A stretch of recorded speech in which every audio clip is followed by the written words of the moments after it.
All right, here's the 1935 International truck I found in Fayetteville, North Carolina. The guy that owned it owned a rat rod shop or a hot rod shop, and he got it from South Dakota, where it must have sat in a barn since the 70s or so. Even though it looks pretty rusty, all the sheet metal is totally solid. This stuff's thick. Even the spare tire mount is totally solid down in here. So all the body tags, I think there's 4 of them. They're all there. There's one for the bed. That's the fuel tank. This was a farm truck, a hunting truck up in South Dakota. Here's the impromptu gun rack that the passenger would have had between his legs, or the driver just would have set up in here if he was on his own. This is probably from the 40s, I'd imagine, or late 30s. Leather strap, and it's screwed down to the dash here. The window pops open out of the front. The glass is broken.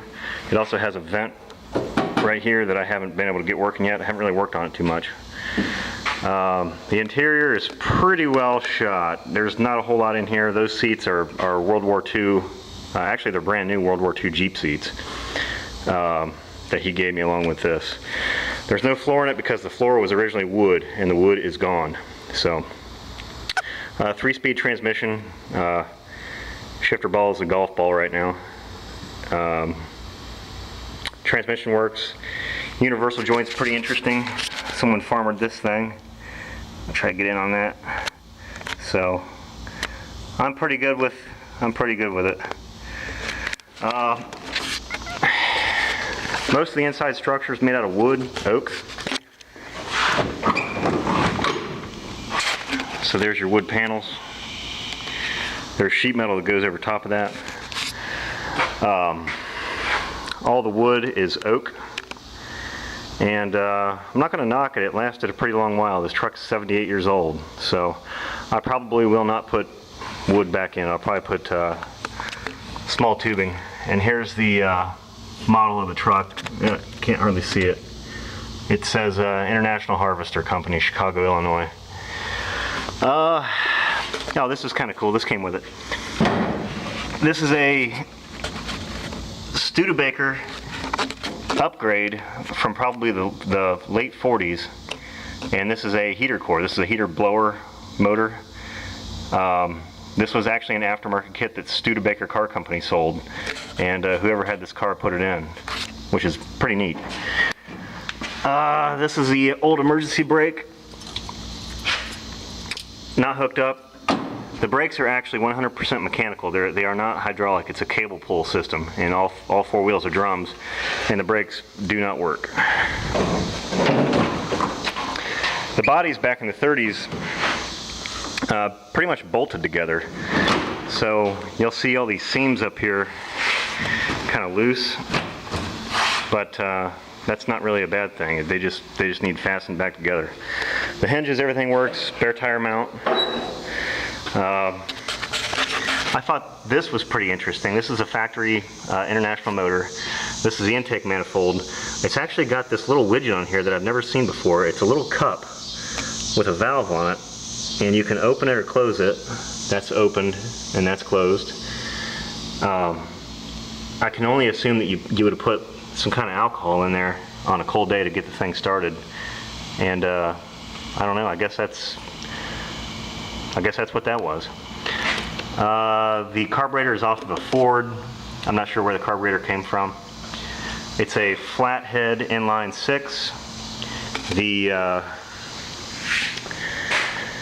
The engine, or the radiator, is not a pressurized system, so it's just a kind of a free-flowing water deal. Probably the smallest distributor I've ever seen.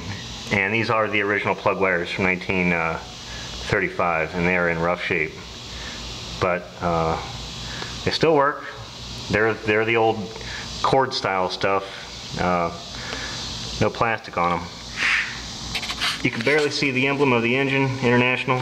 This would have been a green diamond engine, which was basically for use in their smaller trucks. I think it's kind of neat. If you get down there and look, you can see each cylinder. That one there is kind of hard to see, but that'd be the second one, third one, and you can see they go on. So you can see all 6 cylinders. Kind of cool. That's the air cleaner. Pretty heavy duty air cleaner.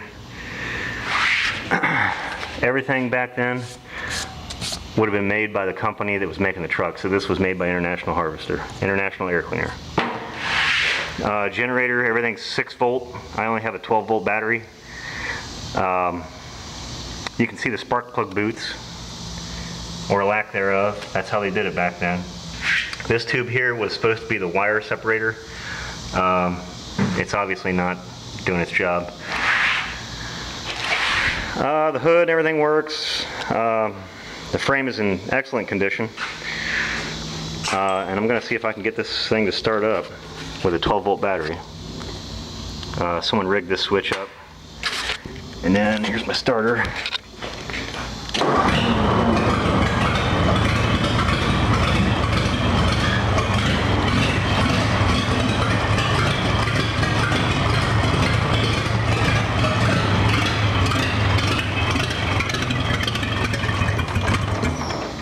So it'll run. I just don't know. I'm not going to probably use this radio or the transmission, but if I can get the motor to run and hook a transmission up to it, I'll use it. That's about it. I'll keep you guys updated.